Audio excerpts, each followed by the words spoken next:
RS power మీడియాకు స్వాగతం. జగిత్యాల జిల్లా కేంద్రంలోని స్థానిక తసిలా చౌరస్తా పెద్దగల ధర్మా చౌక్ లో జగిత్యాల జిల్లా కేంద్రానికి చెందిన జర్నలిస్టుల ఇళ్ల స్థలం కోసం నిర్వహిస్తున్న నిరసన దీక్ష కార్యక్రమంలో పాల్గొని వారికి సంఘీభావం తెలియజేశారు బీజేపీ రాష్ట్ర కార్యవర్గ సభ్యురాలు జగిత్యాల నియోజకవర్గ ఇన్ఛార్జ్ డాక్టర్ భోగా శ్రావణి. ఈ సందర్భంగా మాట్లాడుతూ జర్నలిస్టులకు ఇండ్లు మంజూరు చేయాలని, కష్టకాలంలో సోదరికి అండగా ఉన్న మీకు కష్టకాలంలో ప్రభుత్వాలు స్పందించే వరకు అండగా ఉంటారని, పొద్దున లేస్తే ఇద్దరు సీనియర్ లీడర్లతోనే మీడియాతోనే పని, జర్నలిస్ట్ సోదరులకు గూడు కల్పించాలని జగిత్యాల బడా లీడర్లను మండిపడ్డారు.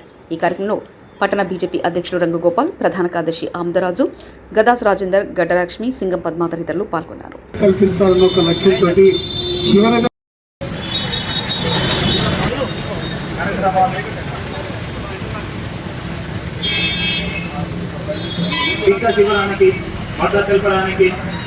చేసిన బీజేపీ రాష్ట్ర కార్యవర్గ సభ్యురాలు జిల్లా ఇన్ఛార్జిగా ఆయన భోగా శ్రావణి గారికి మా యొక్క ధన్యవాదాలు తెలుపుతున్నాం.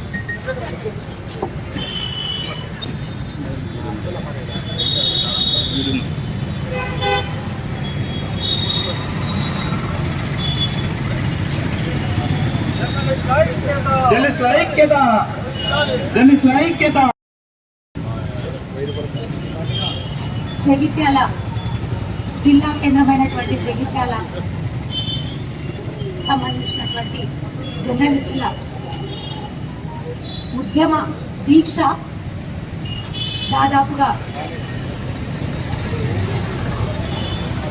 30 సంవత్సరాలుగా సాగుతున్నటువంటి ఒక నిర్విరామమైనటువంటి దీక్ష. నిర్విరామం అనే చెప్పాలి, ఎందుకంటే అప్పటి నుంచి ఇప్పటి వరకు జరుగుతూనే ఉంది, కానీ ఎక్కడ స్పందన లేదు. ఈ రోజున ఇక్కడ కూర్చున్నటువంటి మా జర్నలిస్ట్ సోదరులందరికీ కూడా పేరు పేరున హృదయపూర్వక నమస్సుమంజలు తెలియజేస్తా ఉన్నాను. ప్రతిపక్షం అంటేనే దీక్షలకు వెళ్ళి సపోర్ట్ చేస్తారు, ప్రతిపక్షంగానే సపోర్ట్ చేస్తారు అనేది ఉంటుంది. కానీ నేను ఇక్కడ ప్రతిపక్షంగా రాలేదు. మా సోదరులకు ఒక సోదరిగా వచ్చిన, మా సోదరులందరికీ కష్టం వచ్చింది, మా సోదరులందరికీ ఈ సోదరు ఉంటుంది. ఎందుకంటే ఈ సోదరికి కష్టం వచ్చినప్పుడు నా అన్నలందరూ కూడా నాతో పాటు ఉన్నారు, అది నేను మరవను. మరి ఈ రోజున నా అన్నలకు నేను ఉంటాను సోదరిగా అనేసి నేను వచ్చినాను ఇక్కడికి. ఎందుకంటే ముందున్నది రక్షాబంధన్. నేను ఎంతో సంబరపడ్డా మా అన్నలందరికీ ఈసారి ఎంతో వైభవంగా రక్ష కట్టాలని. కానీ ఈ విధంగా ఇలా వచ్చి నేనున్నా అన్నా అని చెప్తాను నేను అనుకోలేదు. అడగనగా ఒక చిన్న బాబు ఉన్నాడంట.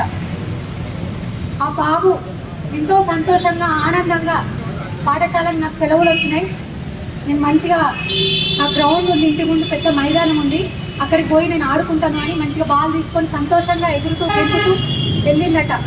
ఆ మైదానానికి వెళ్ళేసరికి ఏంటంటే, ఏ మా మైదానం నువ్వెట్లా ఆడుకుంటావు, నువ్వు ఆడకు పో అని గెండేసిందంట పెద్ద మనిషి. గెండేస్తే బాబు ఆశలు నీరు గారిపోయినాయంట.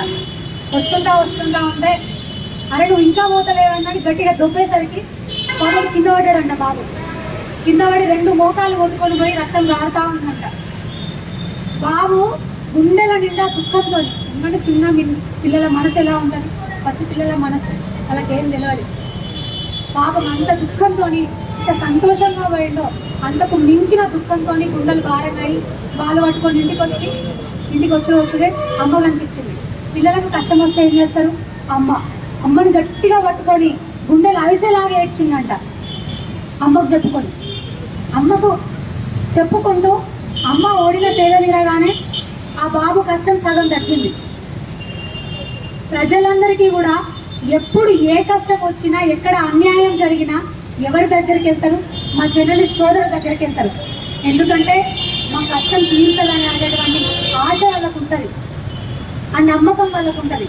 కానీ ఇక్కడ కష్టం వచ్చింది మా జర్నలిస్ట్ సోదరులకి. మరి వాళ్ళు ఎక్కడ పోవాలి, వాళ్ళు ఏం చేయాలి, ఎవరు దీనికి కారణం?